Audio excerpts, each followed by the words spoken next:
and you're very welcome to episode 105 or 106, 105 or 106, I can't remember, of the Irish Photography Podcast. Stay tuned, we've got some great topics coming right up your way. I don't know who you are, but welcome to the Irish Photography Podcast. Sit back, relax, and listen about cameras, gear, settings, stories, and all things photography. Join Dermot and Darren on Ireland's Best Photography Podcast. Let's go.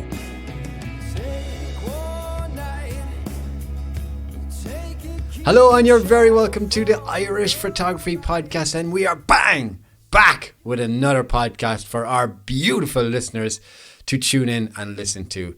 And I'm joined, as always, by Darren Spoonley down in Corkagh. How are you, my good Cara? I am excellent, man. You know what? It's the end of lockdown. We are able to go explore in our own county, but we don't have to stay locally. So I'm sick to death of shooting in my back garden, sick to death of shooting flowers and bees. Yeah. And, the local woods, as nice as it was, I'm like, nah, okay, I got to get out again. So, yeah, I'm excellent, buddy. Absolutely excellent. Good. How about you? I'm flying it. Absolutely flying it. I used a bit of a loophole, Darren. Okay. Yeah. So I'm a photographer. I'm a professional photographer, yeah? Yes. So I sell services to people like wedding couples. I sell landscape pictures to certain clients from time to time. So Leo Varadkar said outdoor workers can go back to work. So I printed out a letter stating that, and I went to Glendalough. Okay. And I met up with Bernard Geraghty and Milo Van Beck. Keith Harkins was there also. Brilliant. And Eric Scraggs. So we had a great get together, some good laughs at 2 meters apart still, because we're still not out of lockdown 100%. We're still not coronavirus free. So we had a good crack now, to be honest. And I went up shooting and had a great crack. Absolutely loved it. So you can go travelling because it's far work, so you don't have to stick within your county. So if you're a professional photographer, landscape point of view, and you make money from your photos, you can go there because it's for your work. Yeah, that's true actually, yeah. That's what I interpreted it as, and that's what I'm going to take it as. And if someone tries to tell me different, you can bark all you want, but I'm probably not going to listen. It's going to fall on deaf ears. Okay, you got back out, you went up to Glendalough. Okay, you had great crack with the lads. What was the landscape like? What did it feel like to be back in the open air? It was absolutely beautiful, Darren. Like, I've never been to Glendalough. Yes. And it's really nice, but it was tough to shoot. Midges got the better of me. Oh, yeah, but I stuck it out. Keith couldn't hack it anymore. Eric nearly had a canary. He's like, that's it. I'm out of here. I'm gone. Let's see. Yeah. That's a terrible double accent. Sorry, Eric. But yeah, he'd go, man. Bernard didn't even come out of the van. He stayed in his van doing one of these Skype meetings for a camera club talks. Bernard has to go around trying to find some signal so he can do his calls. Yeah.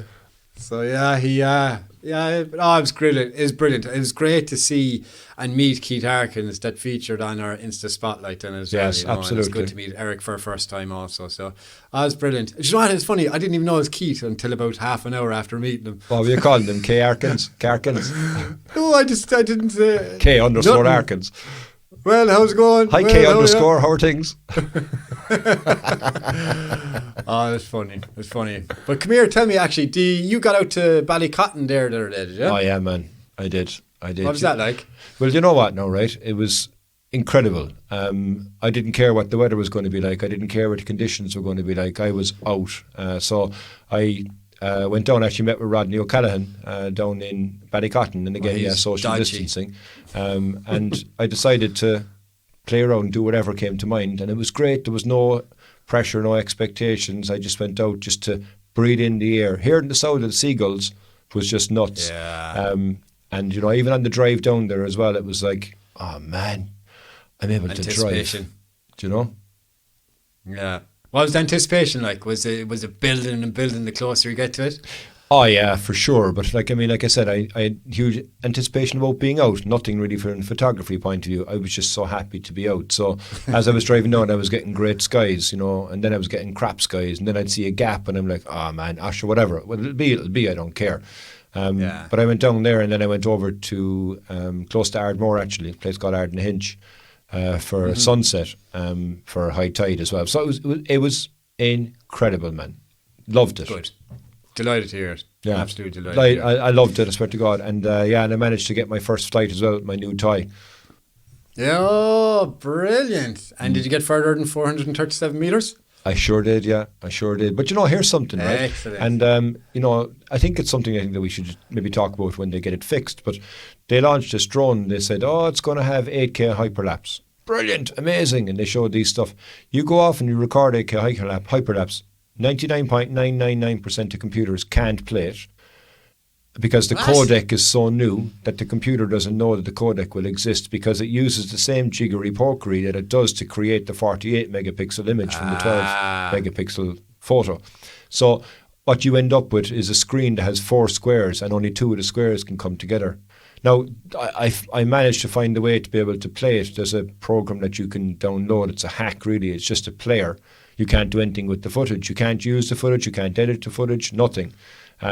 But yeah, that was quite a bit of a disappointment. But again, I didn't care. Yeah. But maybe we can discuss that later, I suppose, in another podcast about the product being released with all the high expectations, but you can't use it. Okay. Interesting. Right. So will we jump on with the podcast today, buddy? Yeah, absolutely. Excellent. Because it's something that sparked my mind, because I saw your video that, the public haven't seen it yet, but I got to see it. And what I was using over the weekend was filters. And it got me thinking where we came from in the podcast. We used to start out talking about certain topics and we're strenuous about what was what. And it's not that we lost sight of that. I just think that we kind of moved away from that. And it's not our fault. It was just something that we always seem to cover what's in front of us. Yeah. But we never look back, I think. Yeah. So I want to take a look back, and I want to talk about something we talked about with a very good episode with John Myler. He started talking about the big stopper. Yes. So I want to continue that conversation on to talk about other filters and a few other bits and bobs. But another thing that kind of brought my attention was that Nisi unveiled this new 150mm Explorer filter. Apparently they're twice as strong than other glass filters. The 150 size, so that's the ones where you bring the double glazing with you, the big size of the plane that fits bigger than your backpack. Yeah, that's the one that you and Rory O'Connor teased me down Rocky Bay about 3 years ago. Yeah. So hang on, so they've released a filter system or one type of filter. So it's 150mm in different types of gradients, is it?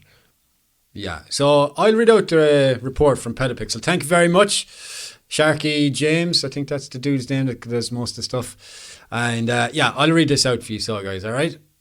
Nisi has just launched a 150mm Explorer collection of square glass filters. This new lineup of ND and graduated filters promises the same professional optical quality, but uses a special hardening process to deliver twice the durability of a typical glass filter.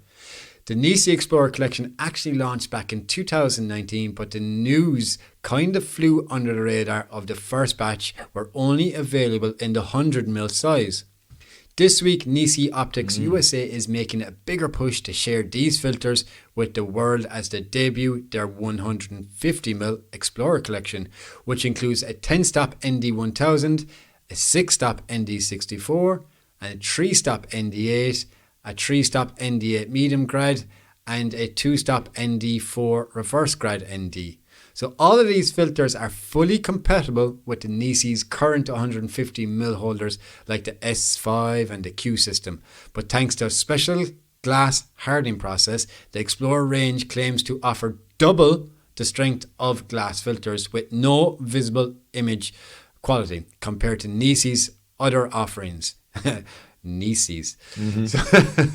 So, but don't take the word for it. Look, here's a quick introduction to the 150mm Explorer. We'll complete several drop tests at the very end. Try not to flinch, we dare you. So we can't obviously show you that because it's an audio-only podcast, but we'll stick a link up on the Facebook page to see how it is. But Darren, in my eyes, it's about time they made something a bit stronger, because I'm going to throw a bit of shade now on Nisi, because I did use a lot of Nisi products and I thought they were quite good for what they are, but Darren, they are as weak as shit. I mean, like, 2 of my €250 filters each broke in a bag, like, but no other filter did from any other company, but only my 2 Nisi ones broke, smashed to smithereens.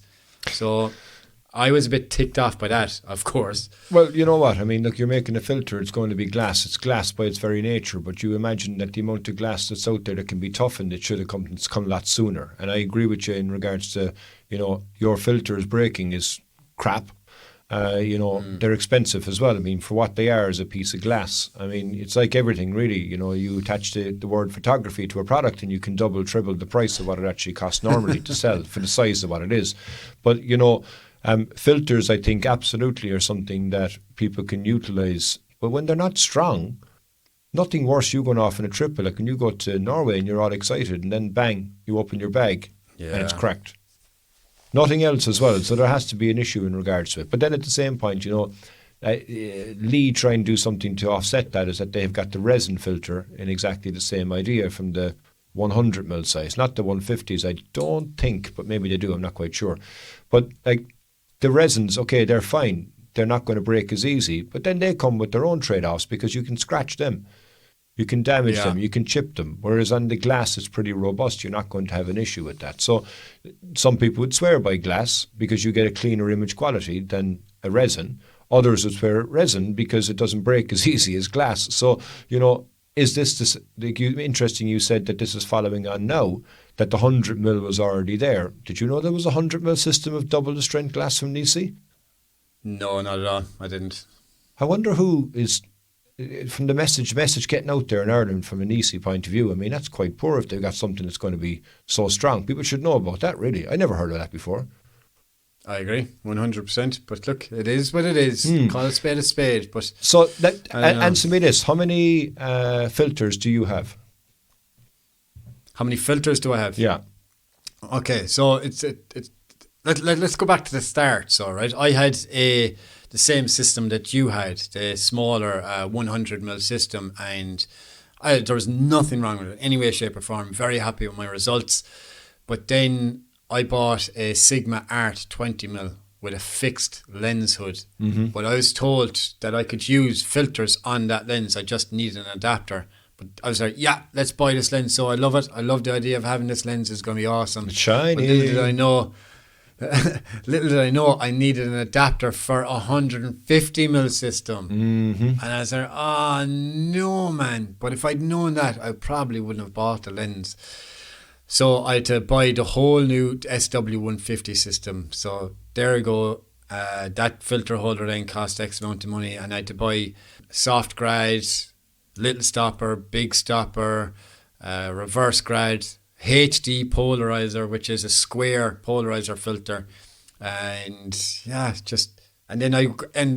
trooping on, I'm sick of that system, and now I'm going back to the smaller system. So now I've bought the 100mm system all over again. So now I have a 6-stop ND filter, a 10-stop ND filter, 3-stop format high tech, soft grade. I've got a circular polarizer. Yeah, so it's came full circle. So if I just add up all the filters, because I still have my SW filter system and all those filters, bar the 2 smashed ones, and I have all these. Geez, Darren, I'd say I'd say you've more filters than I, because you've got a plethora of Lee filters. You've got like soft grades, hard grades, medium grades, bar 1 in the sea. I was going to say, where'd you get the little stopper? Did you go up to Downpatrick in scuba gear and go down and get it? I don't have that many filters. I mean, I've got a landscape filter set from Lee, and I have the medium filters, is the 6 and the 9 and the 3, and then I did have the little stopper. Rest in peace. I'll get it for you, buddy. Don't worry. I do have the big stopper, which I never use, but I actually did use when I went out the other day, so it was great to use that. And then I also have the most expensive piece of circular glass I think that there ever possibly could be, which is the Lee Polarizer.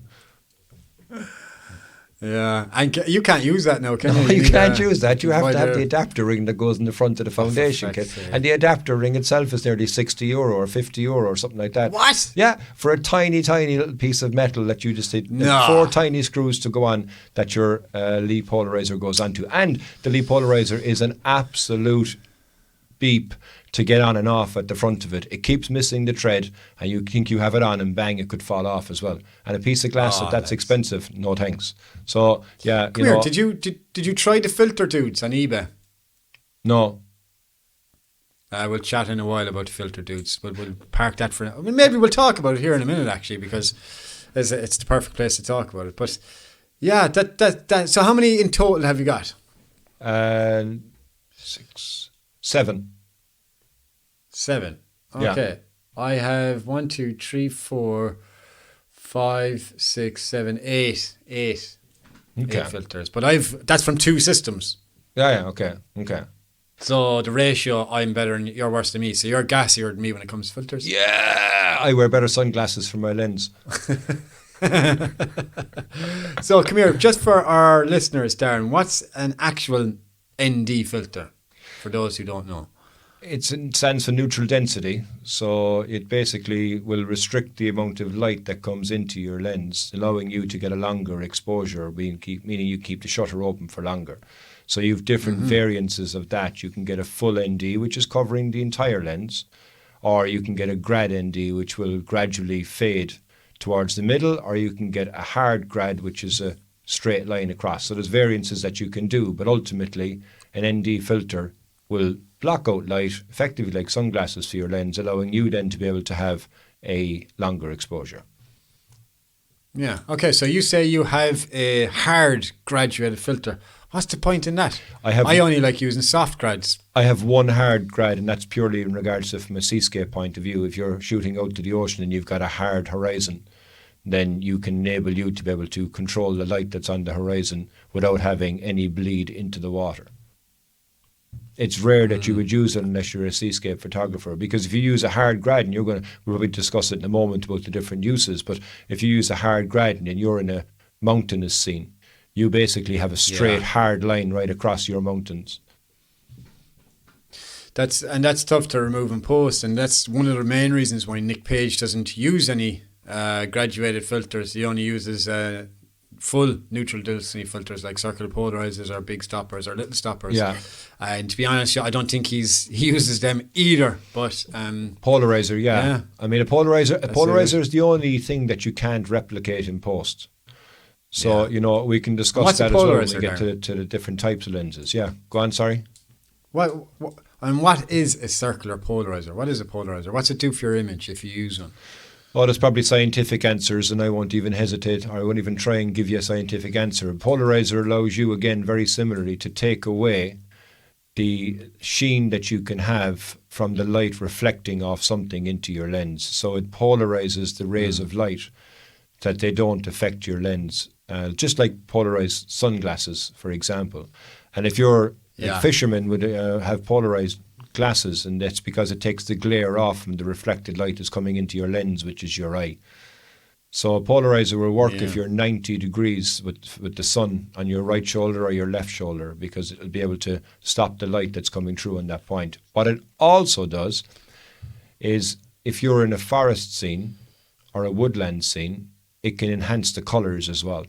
So it'll help you to bring out the colours. And if you've got water, like waterfall, I mean, you know it yourself. If you've got a polarizer and you're shooting where water is and there's a waterfall, and you twist on that polarizer, you just see that image become juicy. Yeah. And come here. So you say that you could use a circular polarizer to boost the colours. What's the point? Like, we can all do that in post anyway, can we not? You can, but when you do it in post, you're doing interpretation. Whereas you've got a polarizer, you can change it in regards to what you're seeing, what the light itself is actually presenting right there and then. And also, don't forget, but with a polarizer, if you think of it as a mesh and a cross, and if you have it open, all the lines are all basically open, so there's nothing stopping the light. But as you twist it, those lines come closer together, and that mesh gets closer together and restricts the light. But if the light's coming in at certain parts, you may only be able to polarize a part of the frame as opposed to the whole image. So you might have an area that there's a tree on the left-hand side, and you want to bring the color to that. You can polarize that area because you're turning the mesh to face that way.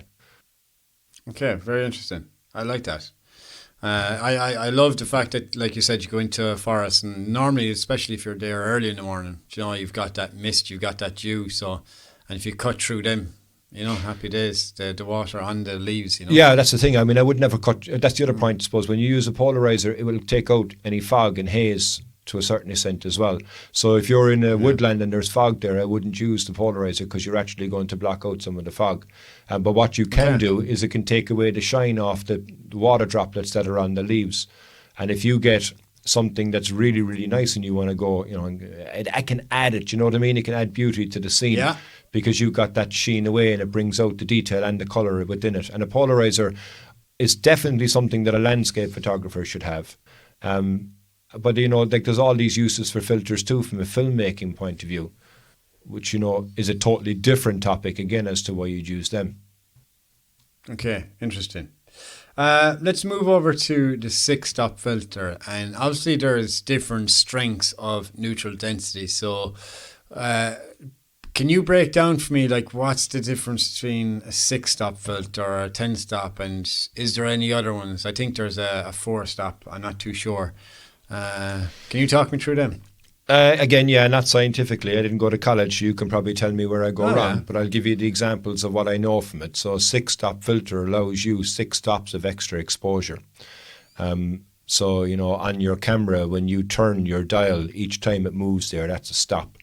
So if you get your exposure and you get it right without a filter and you put on the filter and then you turn that dial 1, 2, 3, 4, 5, 6, you should get, technically speaking, the same exposure that you would have gotten before you applied it. So it allows you to be able to control the light more. Similarly with a 10-stop filter. So each time you're turning that dial, you're increasing your exposure time.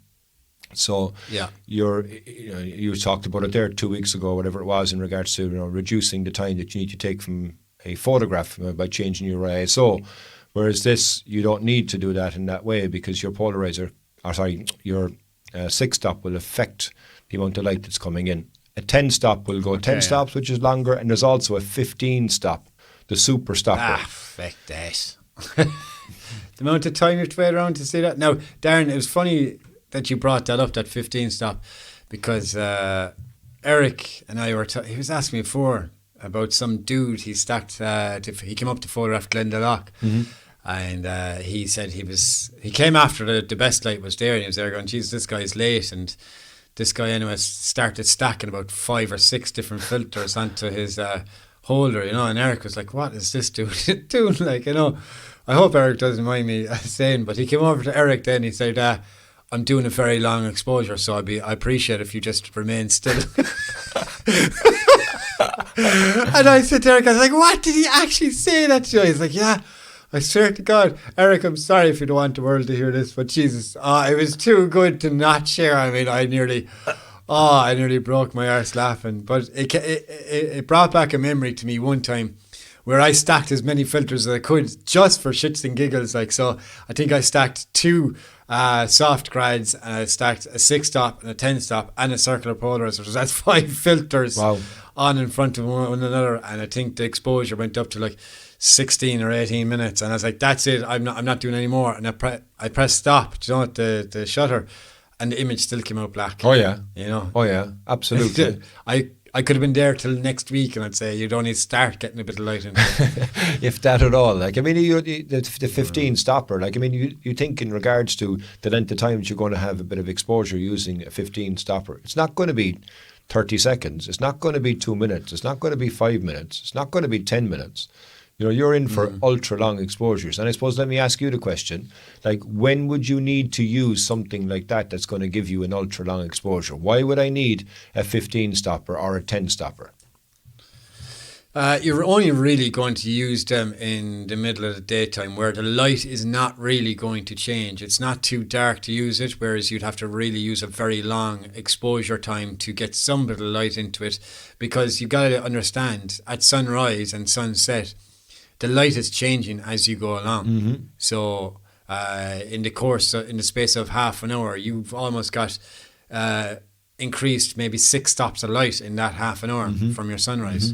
You'd be surprised how bright it gets very quickly. And it's the same at the set. It's going to get drastically darker in that space of an hour. That's why they call it the golden hour. It goes down fast. And then you got the blue hour, so you have that twilight kind of light as well. But in my eyes, a 15 stop filter is to be really used during the daytime, and especially to get very, very creative. So you could use it, a lot of architectural photographers which use it to blur out these kind of really artistic kind of photographs of these beautiful buildings that we have around the world. You could also use it to blur out a crowd, if like Giant's Causeway, just say, in the middle of the daytime. I was only talking to Gavin Harcastle just before we came on here about photographing in Giant's Causeway. He said he was there at sunset and there was like 800 people there. Mm-hmm. And like if you were there during the daytime and there's 800 people there, a good way to get rid of them is to use this ultra long exposure. So you could slap on this 15 stop filter and you could leave it run for, I don't know, at 6 minutes long. Mm-hmm. And all those people start turning to blur and it start melting away into nothing. I think there's one dude who actually used this really long exposure in a train station in New York, Grand Central Station. In New York, yeah. And it looked really cool, very eerie, but you know, it's very interesting. It can be used in a very, very creative way, but I don't think I would have the patience to shoot with it because, yeah, look, it is what it is. I think it's a very specialised filter, and certain people would use it, and I'm not one of those people. Okay, so think in regards to the different uses of filters, right? So we said about the full NDs, you got the 6 stop, the 10 stop, the 15 stop. We spoke about the polarizer. We spoke about the hard grad. Now, when you start talking about grads, okay, there's a number of different things you can do. You mentioned you have one there, which you need to explain to me. So I'll explain about the standard ND grads. You can explain to me about the reverse ND grad, yeah? Oh, very good, yeah. Okay. So just in regards to the ND and the grad ND, so you've got a 0.3, a 0.6 and a 0.9. So what are each of those? What does that mean? That 0.3 basically is one of those clicks on your dial of your camera, for example, okay? Yeah. And then so just to just say your dial of the camera, right? So it's 0.3 grad. So every time you turn is a third of a stop. So if you click it once, that's a third. 2, that's 2/3. So that's 0.6. And then up to the next one, that's one full stop of light. So that's a 0.3 graduated filter or neutral density filter. So that's a one stop of light. And then you have your next one up, so your 0.6, right? So that's a 2 stop graduated filter. Then you've 12, which is a 4 stop filter, and on and on and on. You can go up to 64. 1000 is a 10 stop filter. You know, it's just endless up to the 15 stop, like we said. But sorry, can't remember what the question was. well, actually, you know what? Though it's 0.3, 0.6, and 0.9, the different strengths that you can have. But now, did you say it when you explained about the dial? I just remembered. I think I said when you turn the dial, it's one stop. No, it's actually a third of a stop. Yeah, so I correct myself there, thankfully. Yeah, but you know, with the ND grad, you have 2 types. Well, 3 types. You got the hard, which is a straight line. You have a soft, which is basically the fade that it comes from dark to clear, because only half of the filter has this shading. Let's just say the other half is clear. So it's ND. You know, it's a grad. So it's graduated. So you can have it graduating then from the dark back into the white, and then you also have a medium grad. So it's somewhere in between the hard and the soft, and that's the one actually I use because I think that's more versatile, and I never really have the issue of the hard line, and I never really have the issue then of it being not strong enough that I have to bring the grad down lower to cover the difference between the sky and the water. So they're the standard grads that most people would have, but you have a reverse ND grad. So tell me a bit about that. So yeah, I have a reverse graduated filter, and truth be known, I don't really use it, to be honest with you. It's for photographing on a hard line, so just like your hard grads for seascape photographs. So your sun setting is to photograph while the sun is there. So it's very strong in the middle of it's like a strip in the middle of the filter, but then it gets gradually brighter as you go up along, so the clouds, it retains the detail in the clouds, but then it's clear on the bottom then as well, so your foreground is perfectly clear. But I didn't find it was particularly good to photograph with. I thought it was it's quite gimmicky. You actually have to drop the filter below the horizon line, you know.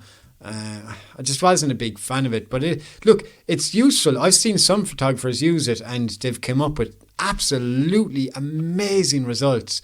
But I've never, ever had one photograph that is successfully happy with a reverse grad. Maybe I just wasn't using it right. Maybe I didn't. It was like those gimmicky filters I bought one time off Lee Filter, the mist filters. Oh yeah. You know, I just don't waste your money, guys. Just wait till it gets foggy. Yeah, and I remember the first set of filters I bought off you. I didn't buy any more after that, so it's actually the only set of filters I bought off you. Was that colourful ones, whatever they were, and John has them now.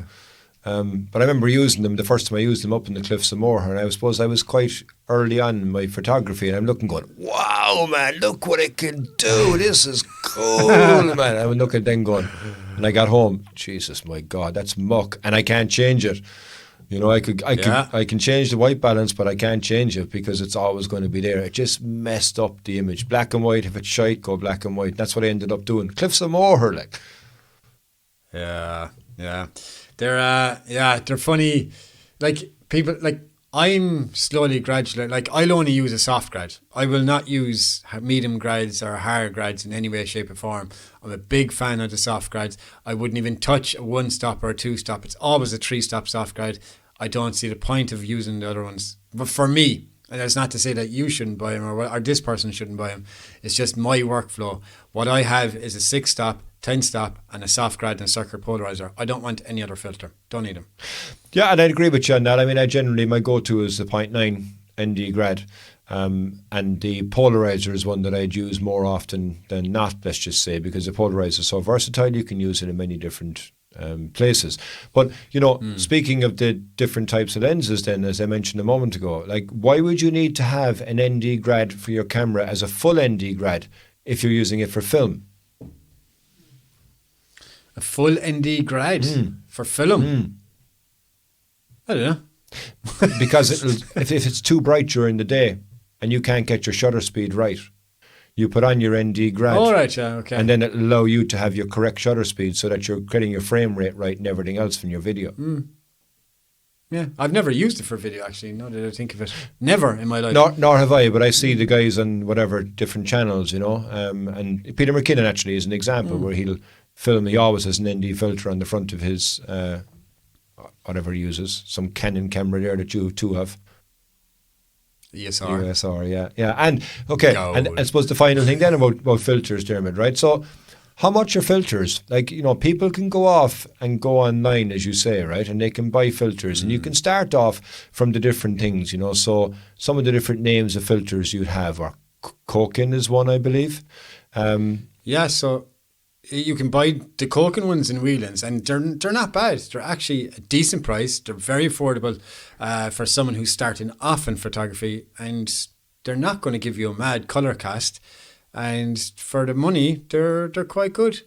Well, people go off and they get these filters and they look and say, okay, Koken is fine and I want to do that. And it's perfect to get a filter like that. But then you figure out, you go, okay, I need something maybe a bit more premium, maybe a bit better. So, you know, you can go off and buy a filter, ND filter pack. How much is it going to cost you? €70? €100, €150, €200. I mean, it's a piece of glass or it's a piece of resin, but they're not cheap. No, there's plenty out there. Like you can get Nisi and Heda, you can buy them online, and I think that's probably the best place to buy them. I don't think anyone decent here sells them in this country.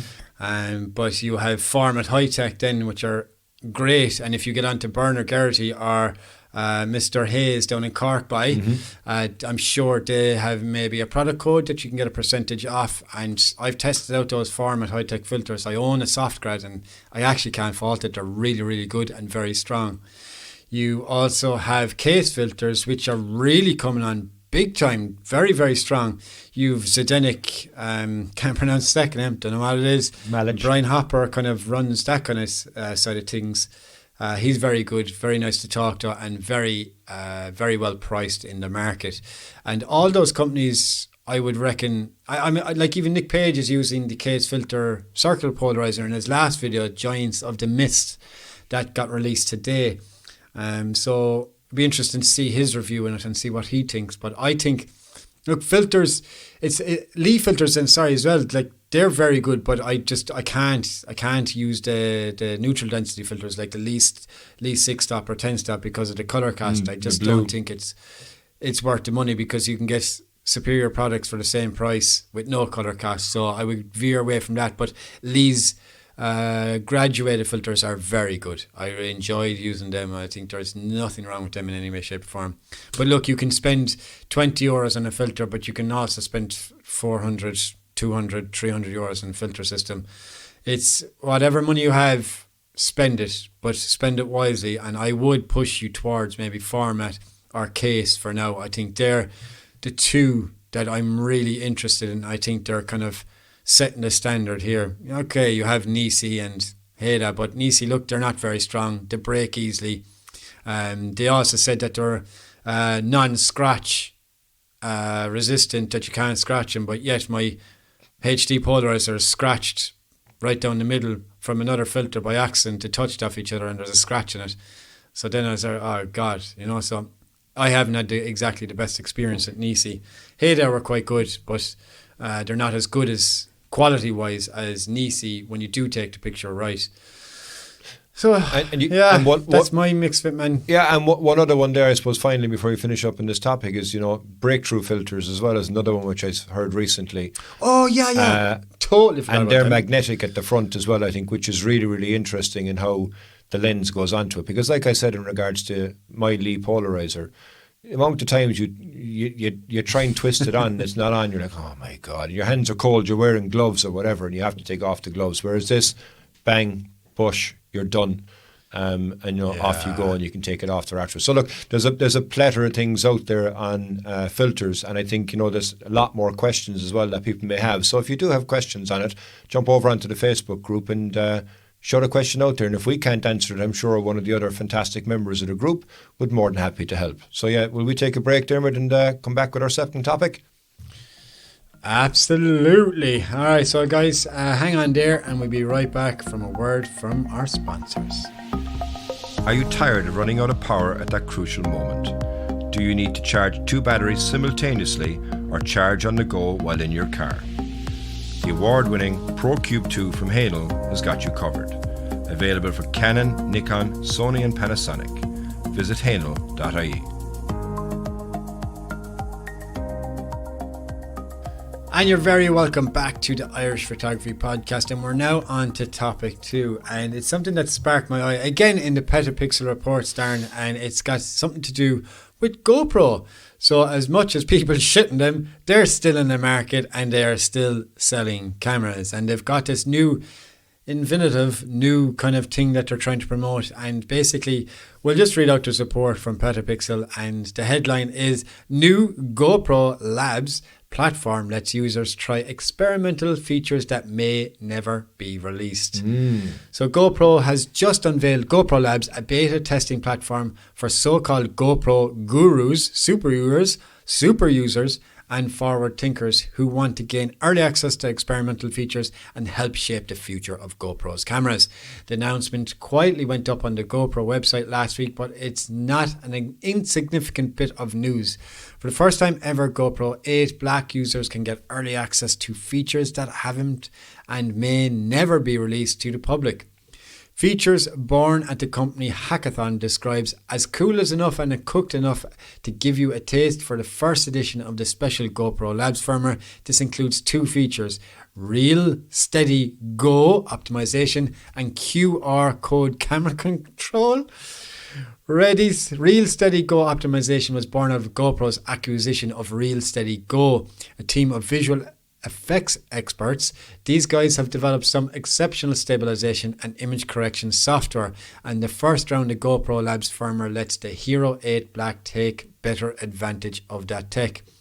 The GoPro Lab firm optimizes Hero 8 Black's in-camera rolling shutter correction to be more suitable for Real Steady Go stabilization, explains GoPro. This will guarantee that you get the best stabilization out of your Hero 8 Black. The second experimental feature was even more useful, enabling GoPros to be used in ways that wasn't possible before. The QR code camera control allows you to program certain functions into a unique code that you can then scan with your GoPro. These include wake up timer for remote start capture, motion detection, speed detection, and camera scripting.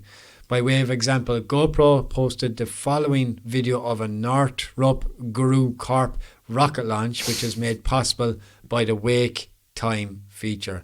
So the report goes on and on and on, but I'm not going to keep going. But it's very interesting what they're trying to bring to the table, because we've talked about a million times over, this is it for GoPro. They're dead in the water.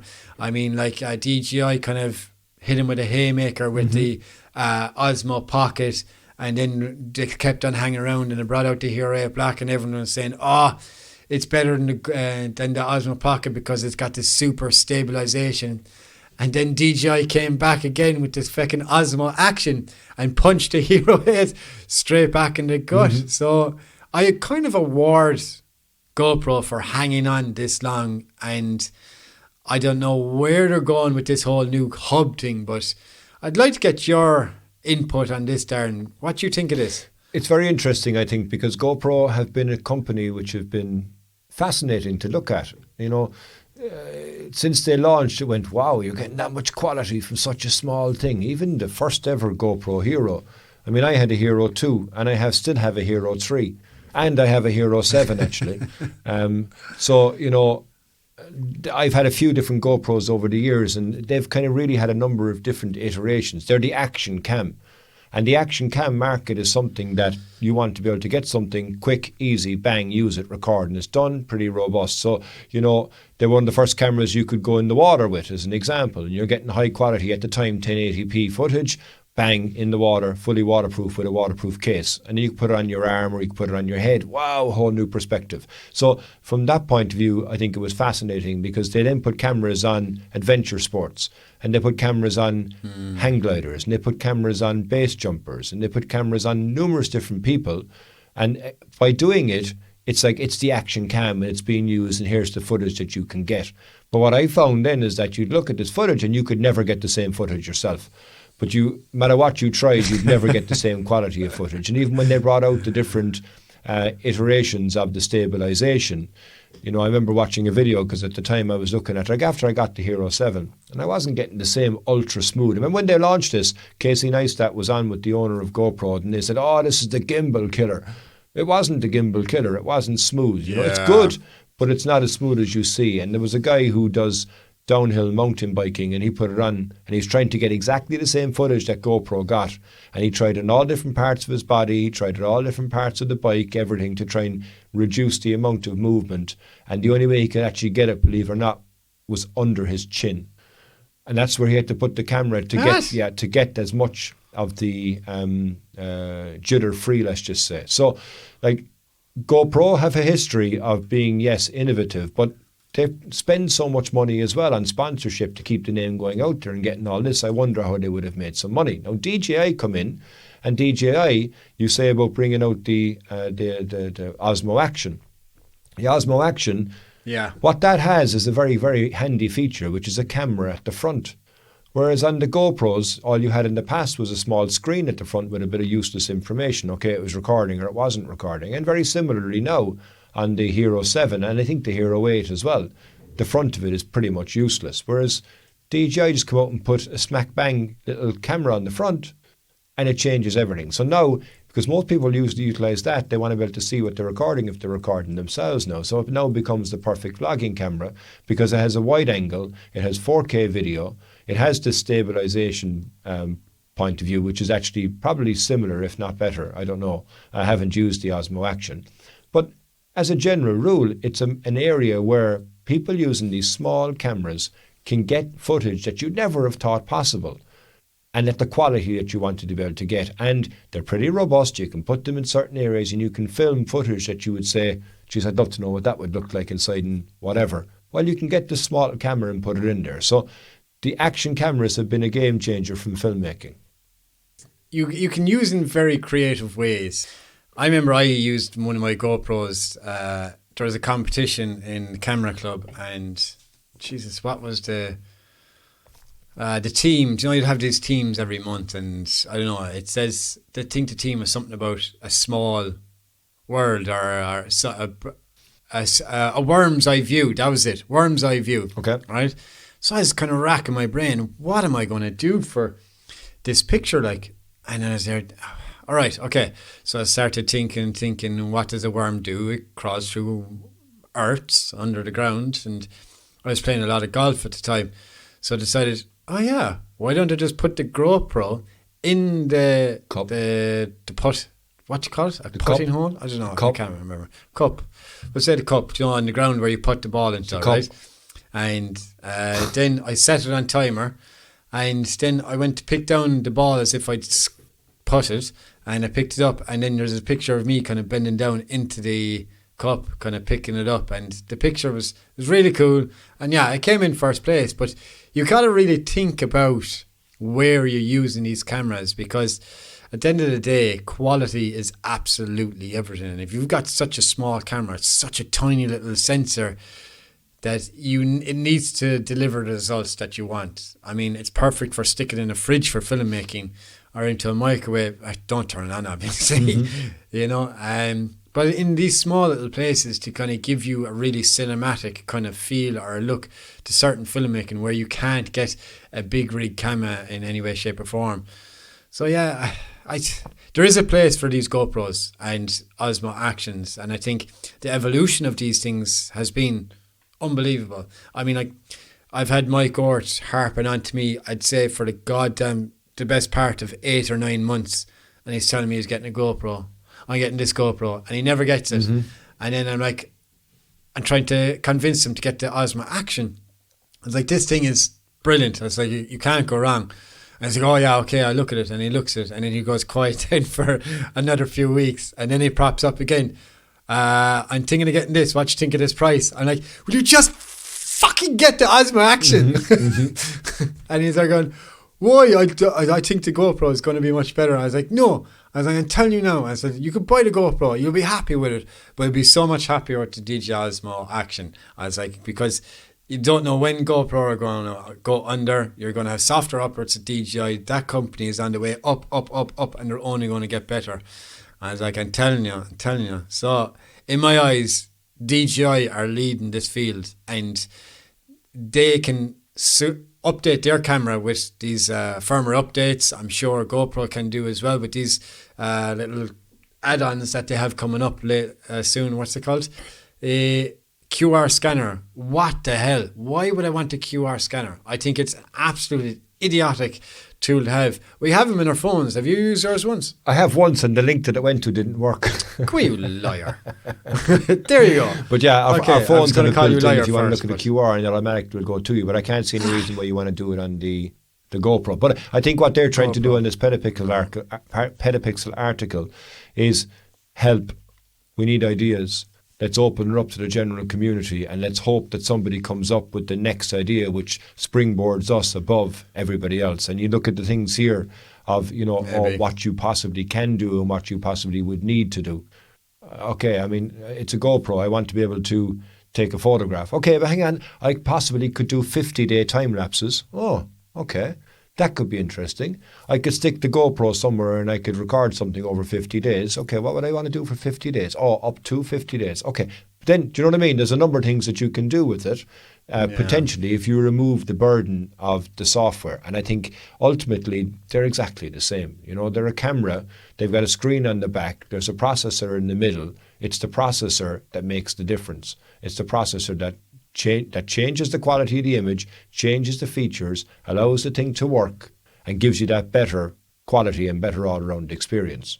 So you mentioned there, we talked about the action cameras, Fiotech were bringing out that other one as well, which I haven't heard of, if it's coming out or not. But, now you talked about something else a moment ago, which was DJI, and now they've come out, and you have one, which is the Osmo Pocket. Mm-hmm. I have the Osmo Pocket because of you. And since I have the Osmo Pocket, I rarely use the GoPro 7. Wow. I mean, it's brilliant. Everyone should have an Osmo Pocket. They're brilliant. The amount of features that it has in it, the quality from that little sensor alone is absolutely in top notch. Like some of the best vloggers on YouTube are using Osmo Action. Look Pocket. at Gavin Hardcastle, Adam Gibbs, I think, does Thomas have one? Nick Page have one? I've no idea. I don't think the other two have them, no. But there's a lot of people that would use the Osmo Action. You and I as well. I mean, we're part of that same greatest YouTubers on the planet at the moment, aren't we? Absolutely. But yeah, I mean, I use mine all the time, except when it's raining, because the Osmo Pocket doesn't have the waterproof ability. Is that a word? Waterproof ability? Waterproofness. We just invented It's not waterproof. So if it gets rained, it's goodbye. But you have the long-awaited underwater case that came for it afterwards, you know. And I mean, that was a long, drawn-out process. But you were able now to bring that down under the water.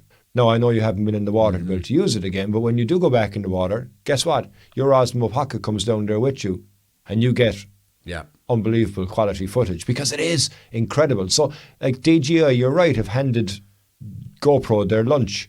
But now when you look at the stabilization that you can do, you take this whole idea of this action cam and you bring it out there. I mean, this Osmo Pocket, man, they are strong. I mean, I dropped mine when we were up in Donegal. I still have the dirt stuck in the end of it from when it was dropped, but there's no issue with it. There's no damage to it, like, you know. Yeah.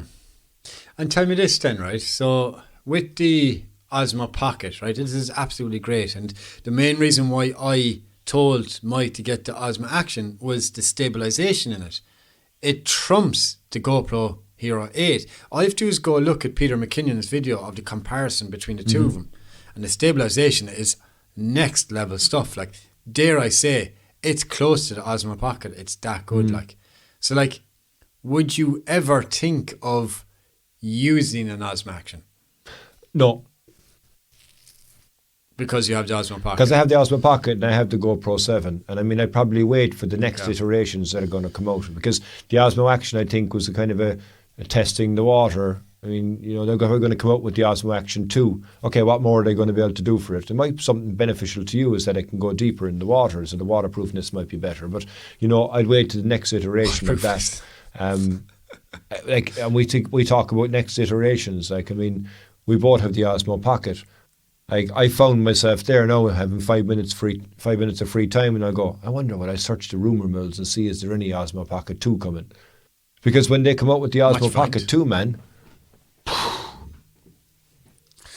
Okay, so like we joked about it, the Osmo Pocket 2, right? And what is coming. I joked, but it was half serious. Is it going to be a 1-inch sensor, Hasselblad sensor, like the Mavic Pro 2? I think so. Is it going to have an 8 gig internal storage in case you forget your card? I think so. There's another thing.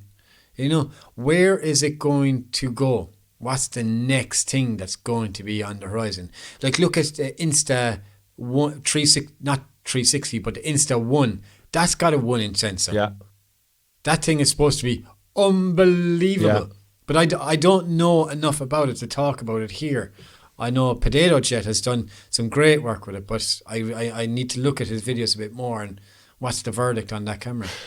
Again, like, I have the Insta 360 and I rarely use it. It's a gimmick. And I think the Insta 1, the 360, you'd rarely use it as well, because it's a gimmick. But, you know, even making it, you'd probably get sick of doing it because there's a lot more work involved in creating a video from dealing with the 360 footage.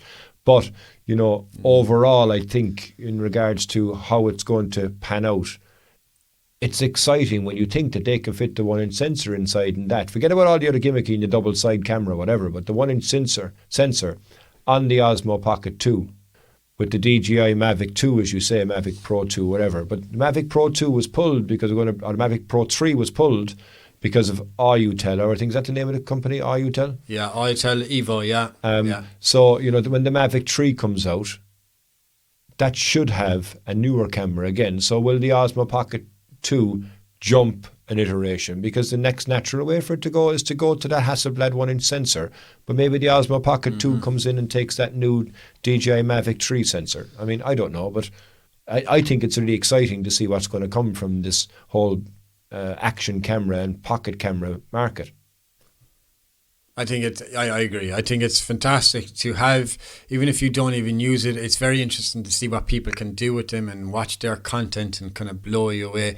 Like you said, those GoPro videos, those DJI videos that you'll never replicate, they're still amazing to watch, and I hope to keep bringing them out because I love watching these videos, you know. But I think that's about it really, Darren, for our topics today, unless you have anything else to say.